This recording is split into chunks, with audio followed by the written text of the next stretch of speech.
lookout. Before we start, we all have to give our condolences to the city of Los Angeles for, unfortunately, tragedy with the wildfires. It's been a really rough week for them, for the people that live in that area, in the suburban area. Uh, just really tough tragedies, and lots of, like I said, more on the fact that a lot of people lost a lot of things, basically everything that they built, celebrities who lived out there during their acting careers. Obviously, a lot of celebrities that still do live out there, and civilians that also live out there. Unfortunately, the Rams and the Vikings playoff game also had to be compromised because of this tragedy, and has been moved to the Arizona Cardinals Stadium in Glendale. So, our condolences to them, to the wildfire victims, and we'll dedicate this to them, and hopefully, things will get better for them in the future. But, so I had to say there. Okay. Yeah. I got friends out there. And not to make light of the situation, but on a brighter note, we got to also give condolences to Penn State because they got their asses whipped last night, and Notre Dame's going to the championship. Yeah. Uh, And one thing I say about LA is that they ought to bring me back out there.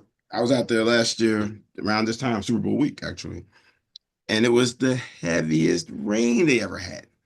That they had to declare disaster. So for some reason, when I go out to the LA or to anywhere in the desert, I bring the rain. So just hire me. I got you. So I don't know what that's about because it happened to me in 2022. I went to LA and Vegas to visit my nephew, and it poured on us. And the waiter said to me, I told him I was visiting, and every time I come out, it rains. He said, "Oh man, we got to get you a room out here. We need that. Thank you, brother." So I don't know. So, but that's rough, man. I cannot imagine yeah, coming back and seeing my house burned down.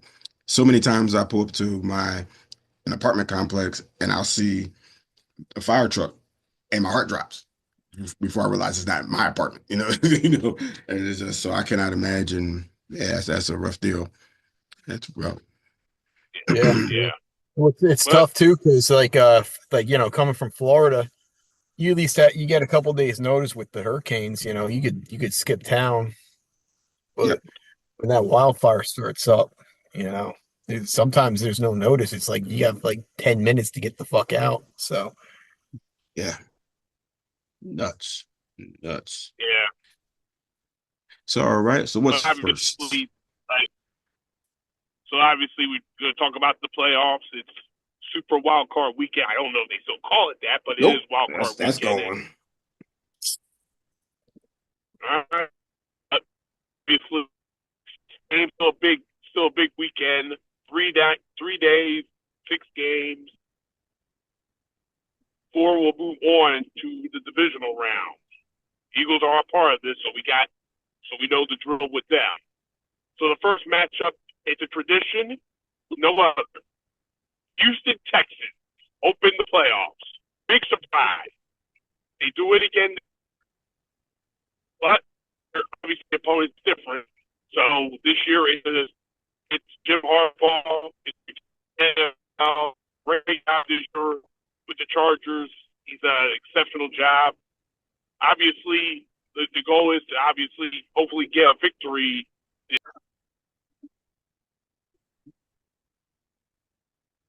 oh, shit. Drop the off. Yeah. Oh, he's back. He popped back. Can you can you see us now? Yeah, yeah, I see you. Yeah, Okay. sorry, folks. I'm out here driving, so I could cut off in and out sometimes, but hopefully I'm in most. So sorry about that.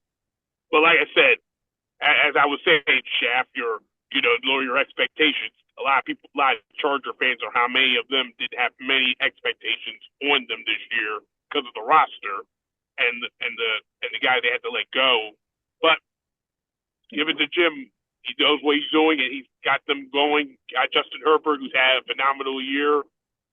So led the league in touchdown interception ratio. So like I said, but obviously C.J. Stroud, we still got a lot of love for him, even though the Texans have not looked good this year, as good as they should be for what they were expecting from their roster and the expectations that they were supposed to have. But still, they're in the playoffs.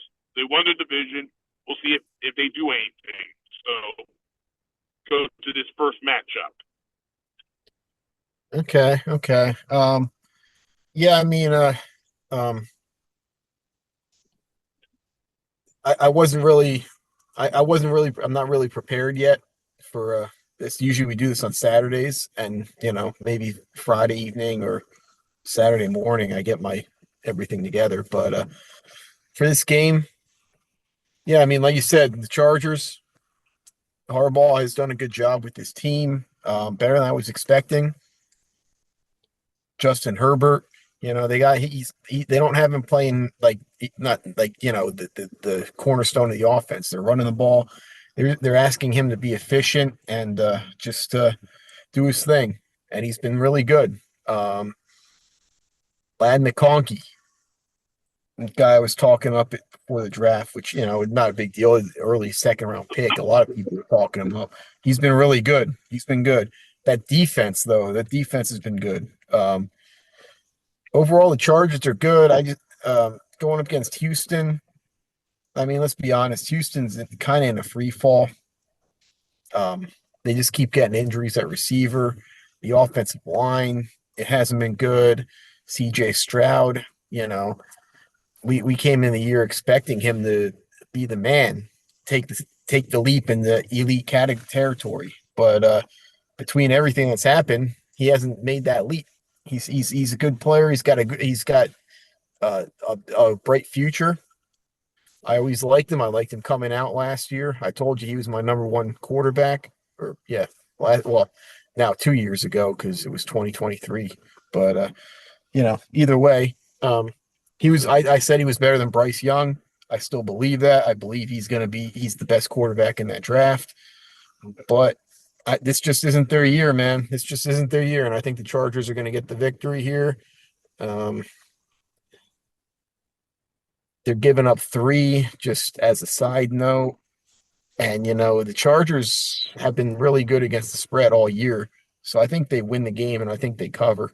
Um, it's not my lock of the week, but it's one that I do really like. Chargers, final score 30-23. All right. Well, just speaking of expectations, I started the year by stating that I thought the Super Bowl contestants will be Green Bay and Houston. Now, they're both in the playoffs, so at the moment, it's still possible. Except that Green Bay's playing Philly, and we'll talk about that later. And Houston is a home dog, which is never cool in the playoffs. Even though, looking at some major stats, they're actually very close.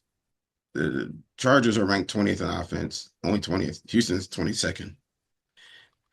The Chargers are ranked 11th in defense. Texans are ranked 6th. So they got them in that. And you break down the offensive, the passing goes to the Chargers by 19th, to the 21st for the Texans. But rushing is 17th for the Chargers, 15th for the Texans. So very even Steven there. The Texans, now C.J. Stroud is only averaging 219 yards a game, passing, which I think is considerably lower than I would have thought. I would easily thought he'd been over the 260 range. And then the last couple games, this has been concern. Now after the bye, they beat Miami 20-12, lost to Kansas City, which is fine, 27-19. But that 31-2, just is a bad taste in your mouth. To Baltimore at home. Then they rebound and beat Tennessee 23-14. So they're kind of limping in here. The Chargers with Harbaugh, they look pretty good this year. they're ending their season on a 3-game winning streak, beating Denver, beating the snot out of New England, and then going to Raiders and beat them 34-20. So I get why they are a favorite. But my pick is actually going to go back to Houston. I think they'll find something to cover this and win it outright. They better. But so I want to say Houston 24-21. Okay. Yeah. On a side note for what you said, Kwame, you had Green Bay and Houston in the Super Bowl, and I almost agreed with you. I had Houston versus the Eagles, and I had Green Bay losing to the Eagles in the NFC Championship game. So, I was expecting big things out of both those teams too, and they've, especially Houston, disappointed. Yeah, interesting. Yeah, we did. We definitely did. Yeah, I don't even know who I picked for the Super Bowl. You have to help me with that. But when I look at this I matchup, could take a guess. I could take a guess. I'm gonna say you picked the Ravens versus the Eagles. it might be true, but I gotta find video evidence of that. But anyway, when you look at this, well, it could be true, but when you look at this matchup, I mean, obviously these are two teams going in kind of opposite directions. I mean, the Chargers have been rolling basically over the last several weeks, besides one game. But obviously, Houston, we have bigger expectations, but they really haven't really lived up to it. They fessed on a very weak division, and sometimes got the better of them as well. But when you really look at it, C.J. Stroud kind of hit a little bit of a sophomore slump, and Mixon has been a decent runner for them. I mean, this has been the year of the running back taking new places. And he's obviously done. Mixon's done a decent job, but only on the road, not at home. I mean, Houston at home has not been very good this year. They lost a game to the Detroit where they gave up where they had 5 turnovers. They won the turnover battle, but they lost, and after a bad second half. So, I mean, unfortunately, Houston at home is very vulnerable, and that's not good. And with the San Diego, the Chargers, obviously they run the ball very well with Gus Edwards, and he's done a very good job this year. And obviously, Lad McConkey has done a really good job. A guy named Lad. Think about it. Can we change Johnny B's name to Lad? But that would be bad. But anyway, at the end of the day, when I look at this matchup, Houston at home, they'll show up for this matchup. They'll show up, but the Chargers are just a little better. And Justin Herbert, to me, if he had better numbers, touchdown, he probably would be an MVP, a borderline MVP candidate. I'm sure he's a top 10. He'll end up on the top 10, but he's done a solid job. Only 3 interceptions this year, which is the lowest of all starters, with minimum at least 12 starts, which is really good. So the touchdown interception ratio is the best in the league. So give me a lot of credit there. But like I said, it would be a disappointment if the Chargers don't win. You make the playoffs, not expected to do much, but I think winning a game would be a plus for them. So give me the Chargers in a tight one, but give me them in the final score 30-24. Okay. All right, so if I pick my Super Bowl matchup, if you're thinking you're right, one of them is playing here in this next matchup. All AFC North. And no, Matt, this is not my game of the week. Obviously, with the Steelers, they're coming in here leaking some big time oil. Losing of the last 4, including here in Baltimore just before Christmas. They've thrown away the division to the 6th seed. A lot of issues, a lot of question marks. Is Russell Wilson the right quarterback? Could this be my time last game?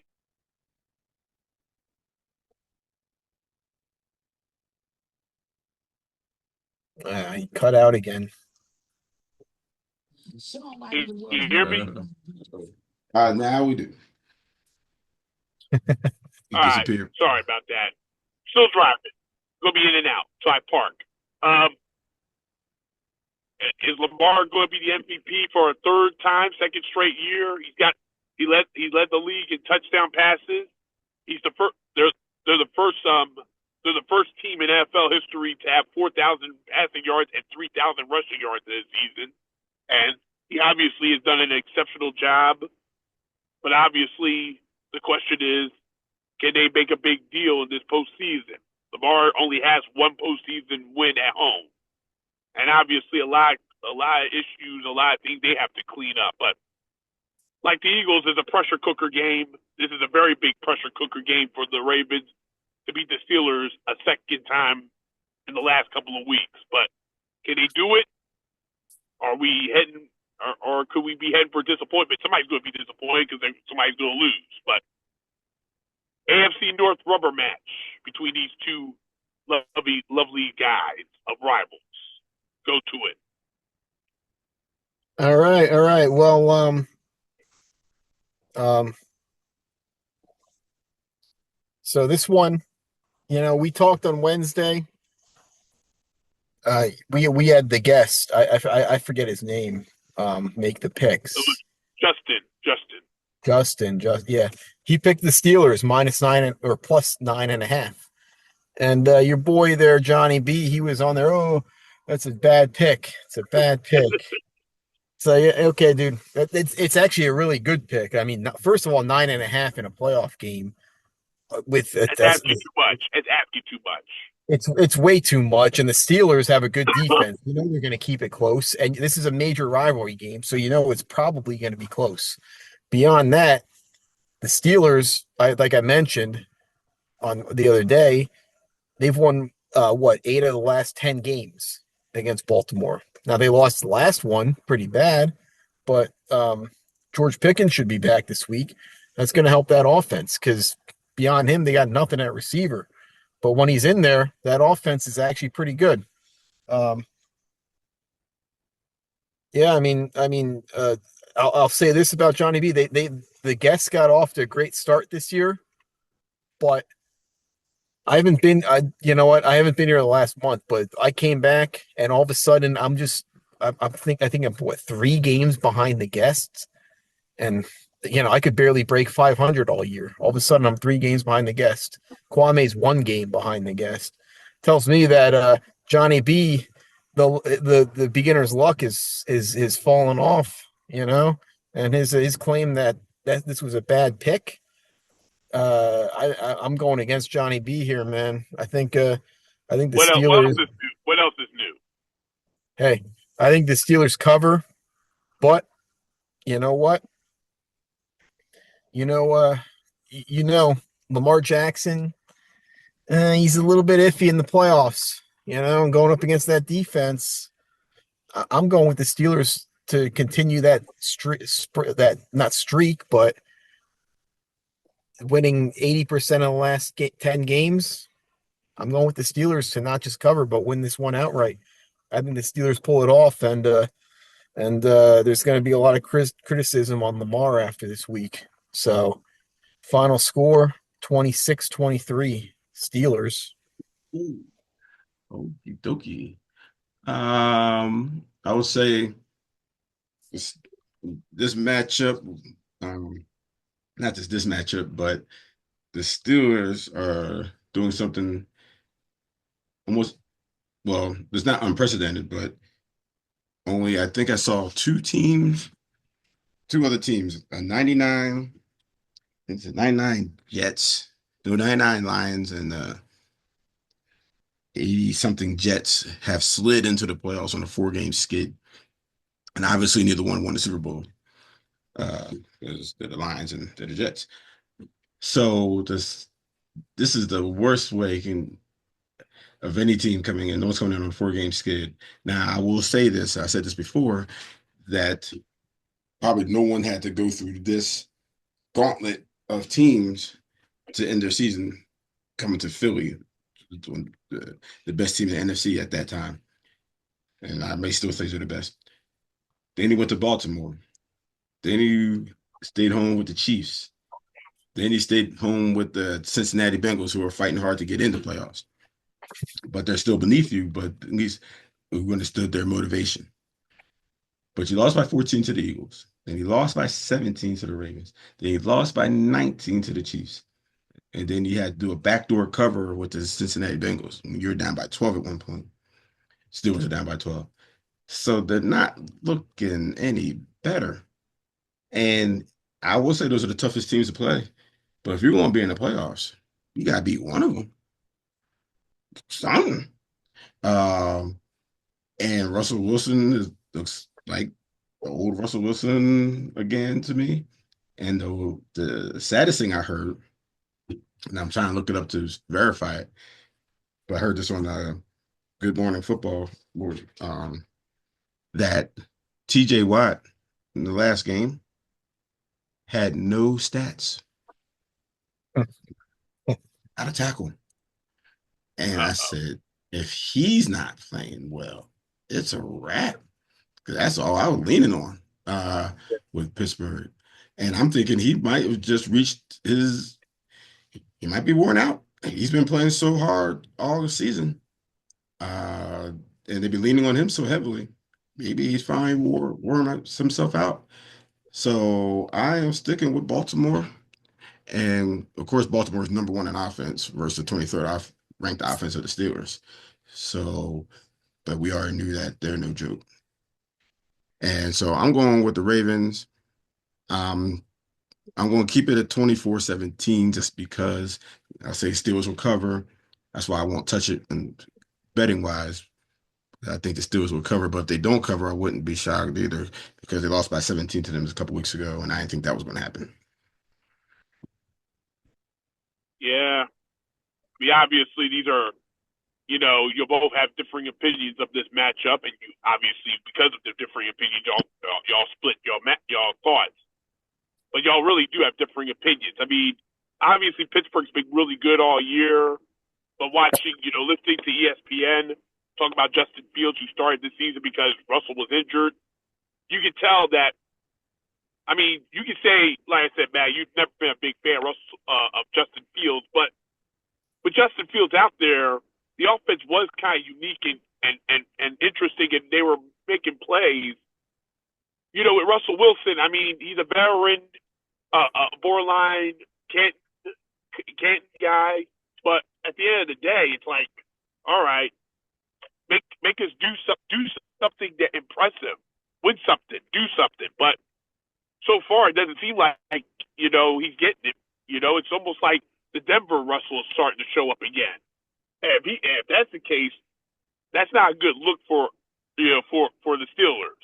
In these last 4 weeks, as Kwame brought it up, they've lost all four by an average of at least 15 points. That's not going to cut it. That's not going to cut it if you're going to win. If you're going to win the playoffs, like I said, he brought up the '99 Lions and the 1986 New York Jets, and neither of them. Yeah, like I said, you don't get a Super Bowl. I mean, the Eagles could have joined that list very easily themselves last year, but they got a win on Christmas against the Giants. So going into the playoffs with no momentum is not a good look. It's not a good look at all. And Steelers got to get going. And even with George Pickens, what is he going? I mean, yeah, he's a decent receiver, but he's not Justin Jefferson or Jamar Chase. He's not on that level. So, I mean, to me, the Ravens are peaking at the right time, and this game will be close early. It's going to be interesting. But once Russell Wilson makes a senior citizen moment, we don't know a senior citizen moment. That's when things might fall off the rails. And I don't have a good look for the Steelers because after this game, if they lose the way I think they're going to lose, the way Kwame thinks they're going to lose, could be the end of an era for that team. It might be time to readjust things. Maybe at both the quarterback and the head coach. Because let's be honest, I mean the Steelers, they're consistent to get in. And that's it. You got to win this league. You're not the Chiefs. So now on their level. We saw that on Christmas. Bengals when they have if they had defense are on their level, and they're damn sure now on the Ravens level, and they won't be in this game. So I'm going to go with my Ravens as well. Obviously, no surprise. But I'm going to go with the final score of 34-17. Okay, same as last week. You know what? You know what? I gotta say a couple things to what you just said, man. I mean, right off the bat, talking about Justin Fields. I mean, come on, bro. The guy's a bump. Just face the facts. Enough. Oh well. Oh, do something to impress me. Okay, well, yeah, what? Go 3 and out 4 times in a row, and then maybe run for a 30-yard gain, and then go 3 and out after that. That's impressive to you? No, sorry. He's horrible. He's horrible. There's a reason why he got benched. There's a reason why Russell Wilson is starting since then. There's a reason why he was so horrible in Chicago, and it's because he's just a bad quarterback. And beyond that, the other thing I heard that you just said that I got to refute is that the Steelers aren't on the Ravens level. I mean, again, just look at recent history, man. They've won 8 of the last 10. They've gone 1-1 this year.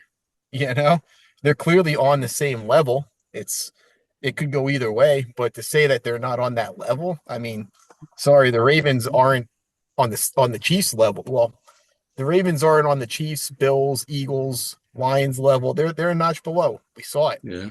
Yeah, Hmm. in the Eagles Yeah. game, we saw it. You know, they're a, Well, I mean, look, I'm they're a not going to second say the tier team. Ravens are the team to beat, but and of course I was there in person to see the Ravens and the Eagles. But at the end of the day, okay, these two teams, we both all right. I don't know. I don't know what's going to happen. Winner, I don't see going to New Orleans out of this matchup. And at the end of the day, like I said, we'll once we get past this game, we'll see how much of a hill Lamar has to climb because he'll be on the road moving forward. But I just think the Steelers at this point, it's like Ken talking. It's like talking to Ken because Ken feels like Ken has a more of like you, Matt. Ken has a very good feeling that they're going to win this matchup. He has a good feeling too, but that might be just false. That might be just false hope, kind of like last year with Could us. be, but I'm not a Steelers fan, so I can Well, see it. obviously he is, but Yeah, I don't of think, course. but So I don't feel good about the Steelers. There's gonna be some changes, and most people in that side of the state aren't gonna like it. Yeah. All And right, wouldn't well, be also, it was surprised. right. TJ Watt did not show up on anything on the defense last and night. then, I mean, yeah, last game. that's another thing. If T.J. Watt doesn't show up, that's even worse. That's even worse. All Yeah, right, I think they'll show up in the playoffs, man. all right. We'll move to the Sunday matchups. Obviously, we'll move to the big one here: Buffalo and Denver.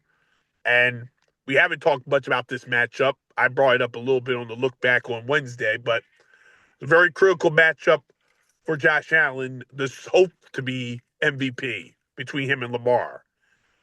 Like I said, this is a big matchup. Like I said, it's going to be interesting to see whether it shouldn't be a problem. And obviously, it should be an interesting game. But Denver, nobody's surprised to see them in the playoffs. And you give Sean, what's his name? Sean Payton, I got it right. Sean Payton, a chance. He's done a hell of a job with this team and this roster, and Bo Nix has done a decent job. But do they have any chance against against the Bills? Any chance? Because this is going to be an interesting matchup, a matchup that obviously could very well tell a tale. Is Denver a team that could be sleeping, or is Josh Allen going to finally get over the hump in a potential AFC Championship matchup with his longtime rival? Go to it. Well, I mean, any team pretty much has any chance in a one-game situation. So, I mean, do they have any chance? Yeah, yeah. The same way Kirk Cousins had any chance of beating the Eagles on Monday night. I mean, he did it earlier this year. It happened. I mean, Yeah. it might not be a high probability, but it's happened. So yeah, they have a chance. I don't think it's going to happen. I mean, the Bills are obviously the better team, probably the best team in the AFC, even though they don't have the bye this week. I mean, we saw them beat the Chiefs again in the regular season. Um, so I mean, the Bills are just the better team. That's just how it is. Only thing to keep an eye on really is the Broncos D line versus the Bills offensive line. The Broncos set a single season team record for sacks, and the Bills offensive line has only allowed 14 sacks this year, which is the fewest since '09. But it's also a testament to building an offensive line. See, a lot of these teams, they keep moving pieces, bringing in new players, bringing in new coaches. A lot of things, a lot of times with the offensive line, if you got talent, it's continuity, you know. Um, and the Bills are a team where they've made maybe one new play, one change a year on the offensive line, but they haven't really made any big changes. And they finally have that offensive line like playing at a high level. And unless you have like a Jeff Stoutland who's just going to churn out all pros left and right, that's what you got to do is have a group of guys that have played together for years and they know what the other guy's going to do. They know where the other guy's going to be. It's continuity. So just something to think about. But yeah, really the Bills are just the better team, and I expect a big game from Josh Allen. So Bills final score, I'm going to say 33-26. Okay, so they don't cover. Yeah, that's it's an 8.5 point spread I on guess that not. one. Yeah, I guess not. I guess not. Yeah. I will say I'll keep it quick. The the Bills are ranked 10th versus 19th for the Broncos in offense, 17th on defense versus Denver 7th defense. Looking at the last few games with the Buffalo, they had that spot where the defense looked real shaky. Those 2 weeks where they went to LA and went to Detroit. Gave up 44 and 40, 42 and 42. So 42 points each. No, sorry, 44 and 42. So you're like, damn, they get 43 points. Now they won in Detroit by putting up 48 on them. Then they settled down, beat New England 24-21, and smacked the Jets around 40-14. And in the final game, they just rested and took the loss, the Patriots. The Broncos, are coming in looking pretty strong to end their season. To pull that up, they ended their season with oh well. Retract that. Taste almost forgot. They beat the Colts, but they lost to the Chargers 34-27. Then lost to Bengals in that overtime game, and of course they beat the Chiefs, who nobody played them. So on that note, I'm going with Buffalo. Buffalo's just a better team, they're home. And even with Denver's defense, I am going to say Buffalo will pull off a 31-17 win cover. Yeah, I'll make mine quick as well. Obviously, like I said, Denver has had an outstanding year. Obviously, you know, there was a lot of questions about Bo Nix and a few other things, but Bo Nix came in with a lot of experience in college. He was NFL ready more than even Jane Daniels or anybody ahead of him in of the quarterbacks taken in this year's draft. He came in right away and he set a mark. He's going to be their franchise quarterback for the next, at least for the next 5 years. When you look at the defense, it's been a very good year. 56 sacks this year, led the league. Obviously, it's a franchise record for them. They did a very good job, and there's a lot. There's a lot of things that they did well, and you gotta give a lot of credit. Vance Joseph. I mean, the man was a head coach there. He's a better defense. He's one of those better, as you would say, Matt, better coordinator than coach. And the fact that he was in Denver as a head coach once, it didn't work. He goes back to Denver as a coordinator, and it does work. So, that's kind of odd, but it worked. But it's been a good year. They're Cortland Sutton had a solid year, one of his best seasons. He had 1,000-yard season. They got Javante Williams was a good back. Not an elite back, but a decent enough back. But at the end of the day, you're going against big game Josh, and he's going to win MVP most likely. Obviously, Buffalo, where would they be without him?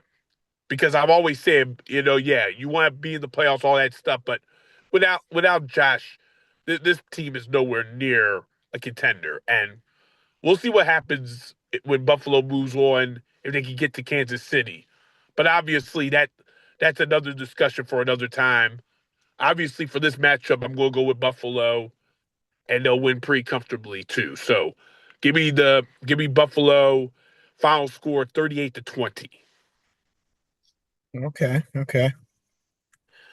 All right, we will move to the Sunday night matchup, and this is the game of the week for me. I don't know where's your lock of the week at, but this is the game of the week for me. It's a rematch. Like so, all the NFC matchups, we're now moving into the NFC, are all rematches from the regular season. Two of them from the very first week, and this one right down from where it was the first week. Obviously, Tampa. I mentioned it on the look back this week. Very inconsistent. We don't know what the hell they're going to be.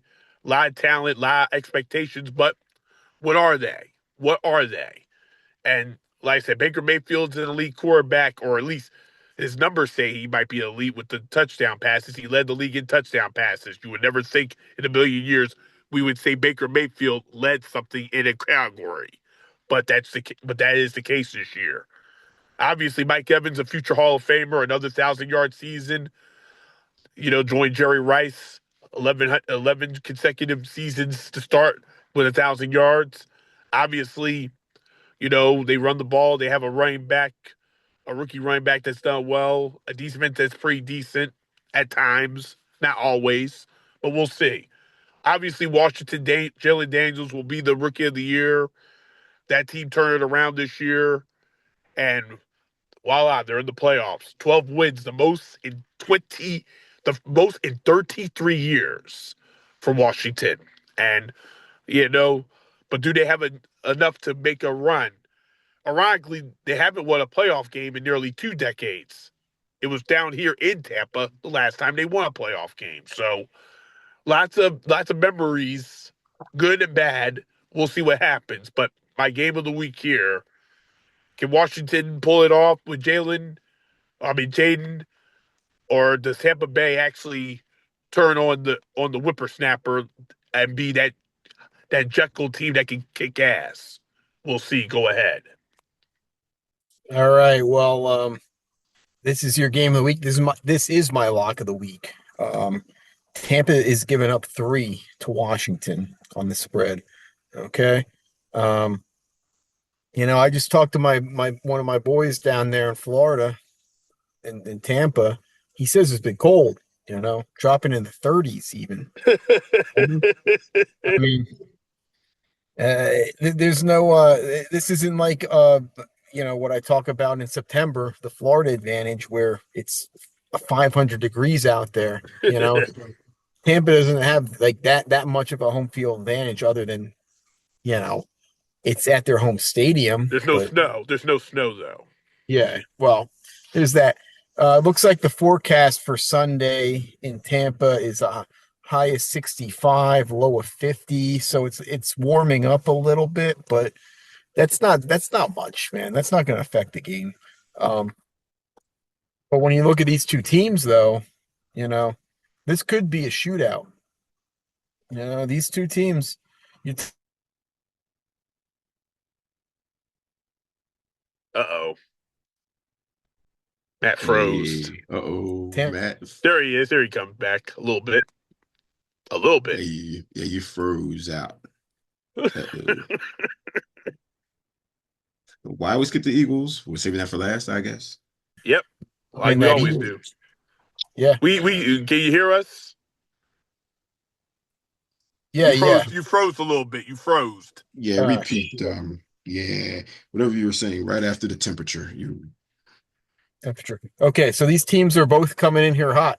Um, it's two of the top 5 scoring offenses in the NFL for the season. Um, Tampa has won 6 of the last 7 games. Washington has won 5 straight. We've seen Jaden Daniels has been he's been tearing up lately. He's really carrying that team. I expect this I expect this to be a shootout. But that being said, I also expect Washington to win this, and they're getting 3 points against the spread. They're going to win this one outright. I don't even care about the points. Um, I just, uh, I just don't have that much faith in Baker Mayfield to be like, oh my God, uh, I'm worried about this. I think Jaden Daniels is going to come out and have a huge game, and Washington wins this. But it's going to be a high scoring one. It's going to be this might be the best game of the weekend.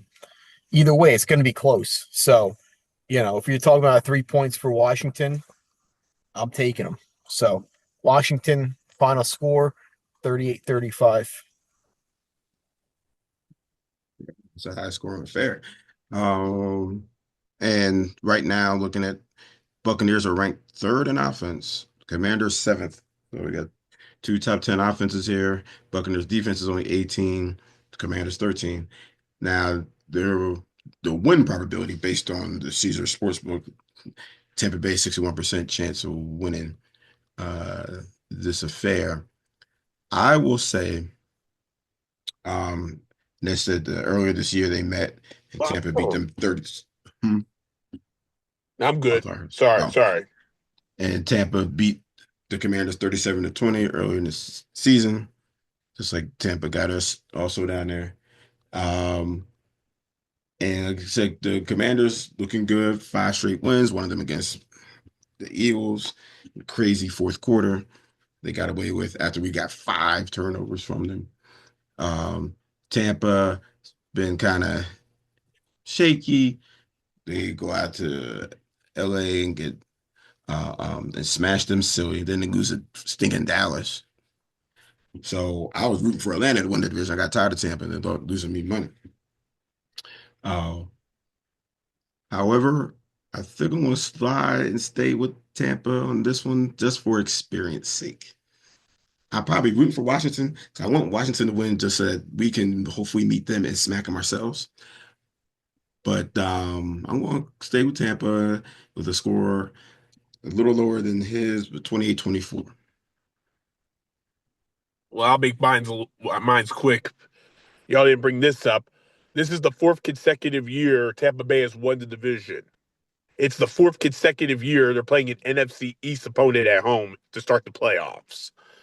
So, I mean, I don't know. You can't. It's like Houston. It's like a tradition. There's all these traditions starting to pop up. And when you look at Washington, this has been a great year. Jaden Daniels has had an awesome year. Defense has played well.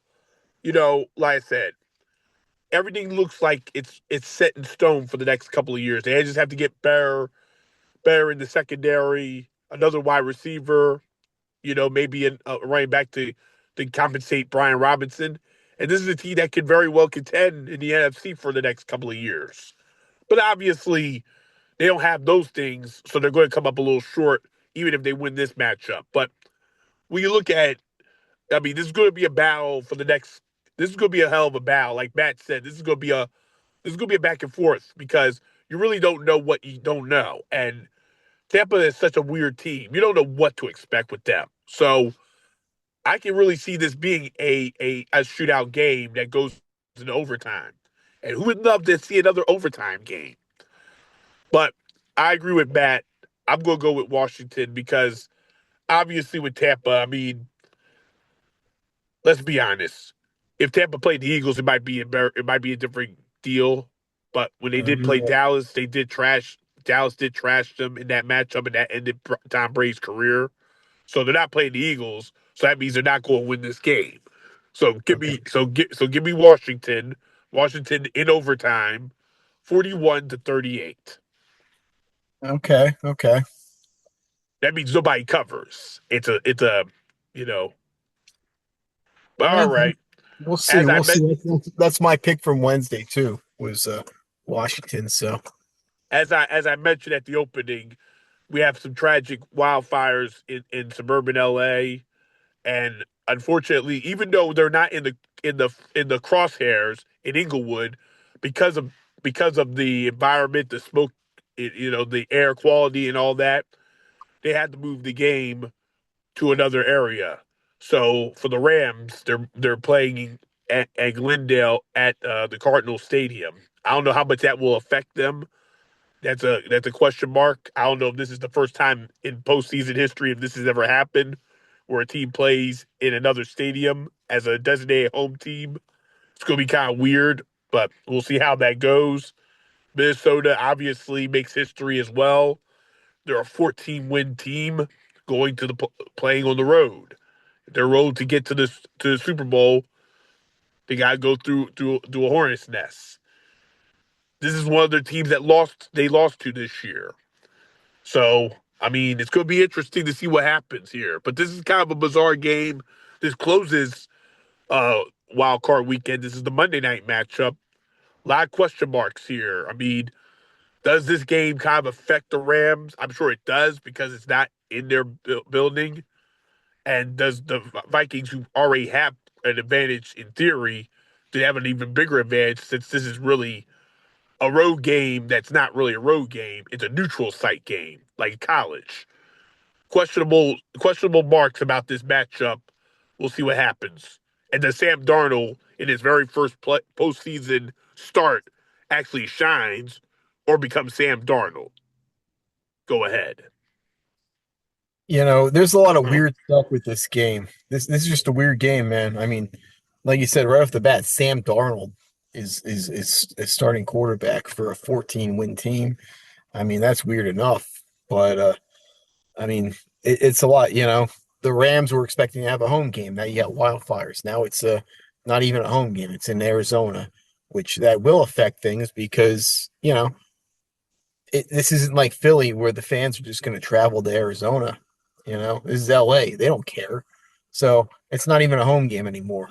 I would bet money that Minnesota fans outnumber LA fans out there, which is really how it should be. I mean, Minnesota really should have a home game to begin with as a 14-win team.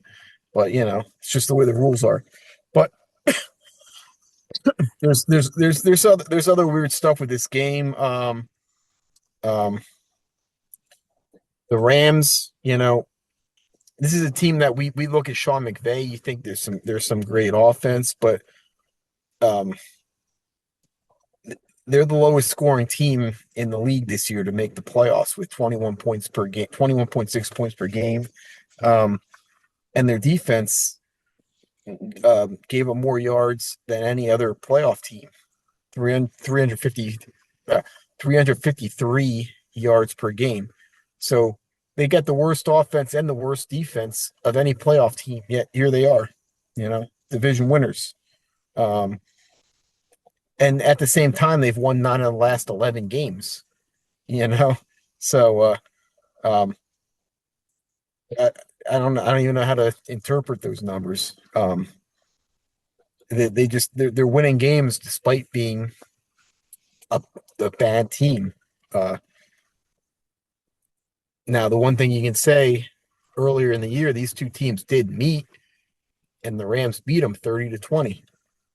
So, there is a little bit of history there where the Rams actually showed that they can hang with Minnesota. But to me, you know what? I don't want to pick Sam Darnold, but I think I don't think the real Sam Darnold's going to be out this week. I think Minnesota wins.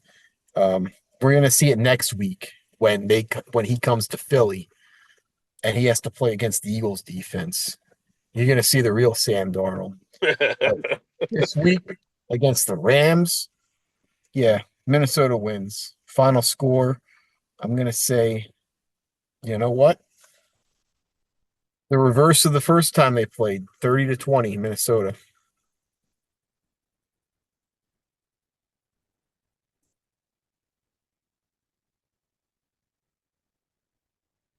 Can't even unmute There we yourself, go. huh? Can't even There we unmute go. yourself. Got it. Sam So Darnold makes you laugh. It's a clown show, but it's a weird clown show. yes. And as you just mentioned, the Rams won 5 of their last 6. Of course, the last game they didn't need. So and they went to New Orleans with the Saints 21-14. Shootout with Buffalo, pulled that off 44-42. Then played The opposite 4 days later, the sorry ass Thursday night game, 12-6. Yeah. No touchdowns. Then they went to New York, beat the sorry Jets, and 19-9, and Arizona they squeaked by 13-9. So after that shootout, they only scored, and I just noticed this, exactly 44 points in the next 3 wins. That's what they put up the game against Buffalo. Out of the games that counted. Minnesota, really, you heard me say on the other previous show, really disappointed me. I thought they were going to pull off a victory against Detroit and have the number 2 seed and chill. But now, I mean, number 1 seed. But instead, they have to make the flight out West Coast. Now they got to take another short flight down to the Arizona desert. And Sam Darnold looked right back to ordinary. Looked like it was the end of the Cinderella. Everything turned back to the pumpkin with him. So, yeah, the Rams fans don't travel. They're not really too many Rams fans because of all their moving around. Minnesota probably would have dominated in LA with their in LA anyway. Skull chant. It's not even that. It's this. It's this. That's what they do. That's what these Well, Viking that fans too. do today. Skulls. Yeah, that thing. So on that note, make a quick, like I said, both offenses are pretty even, 15th versus 12th rushing. I'm going to stick with the Rams. I think we've seen the end of the Vikings run, and the Rams will pull it off with a 30, almost the same score as last time, 30-23. Yeah, I'll make mine quick. I mean, this is such a weird matchup.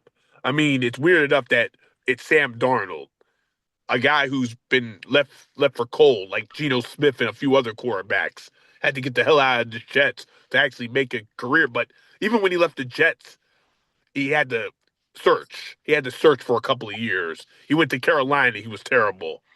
He was the backup quarterback on the NFC champion 49ers. Now he gets an opportunity to be a Viking quarterback that he wasn't supposed to be the starter for the whole year anyway. And they weren't supposed to be a 14-win team. They weren't even supposed to be a playoff team. So I don't know what happened this year. This year has been very bizarre. The fact that he's breaking through, he's an all pro, and this team at won 14 games. And I don't know. But, like I said, I mean, there's not many miracles. Like you mentioned, Kwame, he played that it was supposed to be. Maybe it's my fault. Like a lot of things, my fault. Maybe I overruled that. I thought this was going to be one of the most active matchups ever. 2 14-win teams, end of the year, 1 seed, Mhm. all that. They did move the ball well, but once they got to the red zone, that was it. That Yep. the Detroit, whatever they had, Aaron Glenn pitched a hell of a game. They couldn't score in the end zone once, and Sam Darnold looked like Sam Darnold. Now, the Rams, I don't know what to expect. I really don't know. Like Matt said, this team has looked good, or at least they've won games, but their numbers don't remind you of a playoff team. There's at least 6 teams that did make the playoffs that have better numbers than the Rams. But the Rams won a division that nobody wanted to win. So at the end of the day, you're in a division that nobody wants to win.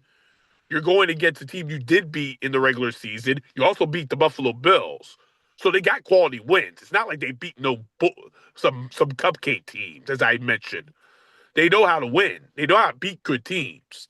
But this is the playoffs. It's a different game. And like I said, I think it's going to be a battle. It's going to be interesting. Obviously, with Aikman and Buck taking this matchup, they believe it's going to be a good matchup. And normally, when they do the games, well, this is their third playoff game on ESPN, but it hasn't gone well. But both of those matchups were in Tampa. They're out here on the West Coast, but we'll see what happens. But I'm going to go in a tight matchup, but the Vikings win on a late field goal or overtime. Give me the Vikings, and Sam Darnold gets his playoff victory to go with his potential free agent contract. Hey, he can win a playoff game too. Sam Darnold. Give me the Vikings 26-23.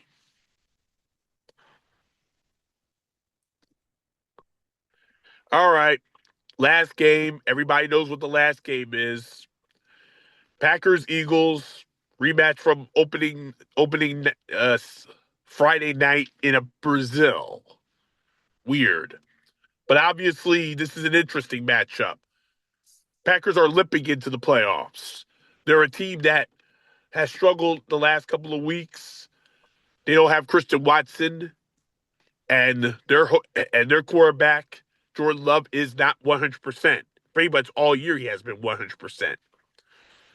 But they're going against an Eagles team that is firing on all 7.5 cylinders, not 8, because the question is Jalen Hurts going to be ready to go?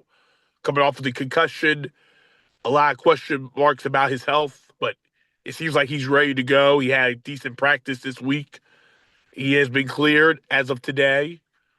Obviously, a lot of questions about Saquon not going for the record, trying to preserve him for the postseason in his pursuit to win the NFC. Lot of interesting matchups here. But for the Packers and the Eagles, they have a great history in the postseason. A lot of great moments. Vince Lombardi's only loss, 4th and 26. The drive that if it wasn't intercepted in the red zone, would have Packers wouldn't have gone on their Super Bowl run with Aaron Rodgers. Aaron Rodgers would never have a ring. So a lot of interesting moments in this Eagles-Packers rivalry in the postseason. A lot of classic moments. Will we have another one in this classic battle? We'll see. Go to it. Yeah, well, I mean, dude, again, Kwame and I both had high hopes for the Packers this year. A lot of people did. And they weren't terrible. I mean, what they win 11 games? I mean, that's good. It's good. But they didn't live up to expectations. Jordan Love definitely didn't live up to expectations. Now Christian Watson's out again for whatever that's worth. He barely did anything this year, but still, um, their passing game, they're not going to be able to move the ball in the Eagles. Let's be honest. Passing, running the ball, doesn't matter. Um, you look at those receivers versus the Eagles secondary. What? Jaden Reed in the slot. He's going to go up against Cooper DeJean. Cooper hasn't allowed a touchdown all year. Um, I'm a big Romeo Doubs fan. I've been talking to him up since before he was drafted. Yes, But you're a big fan of his. yeah, but I mean, come on, man. He's not a number one receiver. He, who's he going to go up against? Quinion or Darius Slay? Either way, he's getting shut down. Doesn't matter. And who else they got? Dontavian Wicks. Bum, bum, bum with a lot of talent. So, what do they got? Nothing. They never had elite receivers. They're all young guys.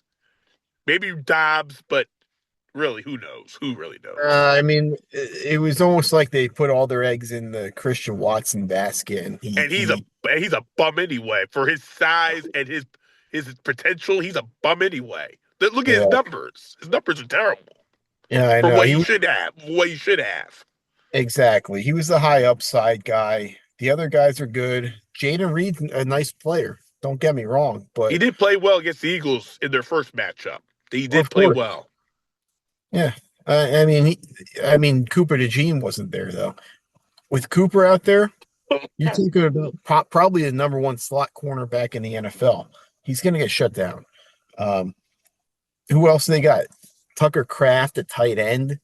I mean, come on, man. They got nothing. They got basically Josh Jacobs, and Vic Fangio is going to be prepared for the running game, so they're not going to do anything on offense.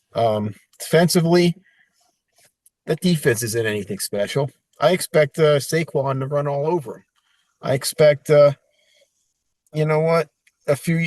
Not last year, 2 years ago, when the Eagles made the Super Bowl run, the first game, they had the first round bye, but the first game that they played was against the Giants, and basically they just ran all over the Giants, and Jalen Hurts barely did anything, and he didn't have to. He didn't have to do anything because they dominated the game. That's how I expect this game to go. Um, I think Saquon's going to go off. I think that defense is going to dominate, and all Jalen Hurts has to do is not turn the ball over. That's it, and Eagles blow them out. So Eagles final score, 37-16. All right. Well, I think so far, if I have to go back and watch our video here, I think I went against Matt on like every game. I think I think I did. But that's over with. Because me and this guy, my man, Benjamin, Oh, Mr. God. Franklin, was going down to the rivers. And Mr. Ben is going to slide into that kiosk. And as we put all of him and maybe some of his friends on the Eagles -4.5. So there's nothing else for me to really say. The Eagles are ranked 8th in offense. The Packers ranked 5th. That's fine. Now, what's funny is when you look at the stats, Green Bay's ranked, we're ranked number 1 in defense. So that's all I need to really know. They're 5th. We're 29th in passing. And it's funny because Jalen only averages 193 a game, which is comical. But we know this is an excellent passing team. We just choose not to because we're number 2 in running. So when we choose to pass, as you saw happen after the little controversy, boom, boom, boom, no problems. So we still have the best, one of the best passing duo receivers in the league. We're one of the best quarterbacks in the league. The beating's going to come. Me and Ben are going to be cool. So I'm going to bring Oh, one of my his friends. God. I'm bringing one of his friends back with me after Sunday. So it's going to be Eagles 33, Green Bay 17. You had to have the dead president there. Or, well, he's not president, Nope, but he was not a president. but he's been dead for 200 years. A good old Benny boy. Like if he actually could bring back to life, he can make up for some of his mistakes. Hey, I'm cool with Benny B. Benny Oh F. man.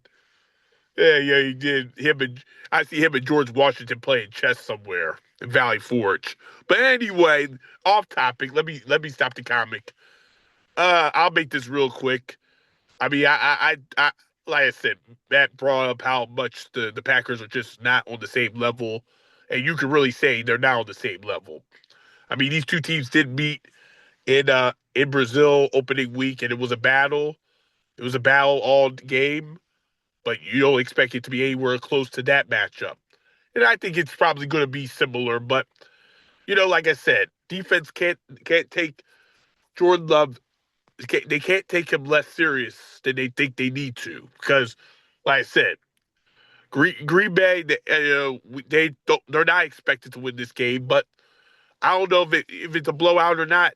I don't know. I mean, if Jordan Love can throw the ball and these guys can catch it, we'll see. But this is a tough defense. This is probably the toughest defense in this postseason. The Eagles gave up the least amount of yards of any team this year. And the next team that was close was nearly 400 yards behind them. That just tells you how dominant the Eagles defense is. The fact that they just don't do stupid stuff. And like I said, secondary is so tough to deal with. I mean, they're going to have to, like I said, the only way they're going to win these matchups is get PIs. To me, if this is a close game, only if they get 3 pass interference penalties. That's the only way the Packers are going to have any chance in this game. And they still might not win this game. It won't even be close. But like I said, I think Saquon goes for about 150 on the ground. I think A.J. Brown has 2 touchdowns. Give Smitty 1, 2. I think it's going to be a battle. And I don't think the defense will hunt Jordan Love. Get at least 3 turnovers, 1 pick and two fumbles. But I also think at the end, when the game is out of reach, that's when the Packers will put some points up there to make it look interesting. So the Eagles will win, pretty much going away. Bring on the Vikings. That'll probably be their next matchup.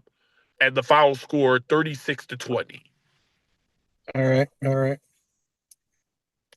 So that's all we have for this. Okay, if it's not super wild card, but it's wild card round. Join us next, hopefully, all, the three of us, maybe John as well, next Friday for our divisional round. As Chris Berman calls the best weekend in football. We'll see.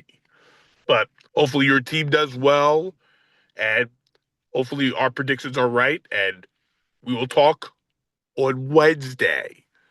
Look back on Wednesday. We'll have a special guest, and we'll see what else we can come up with. So that's all we have for this episode.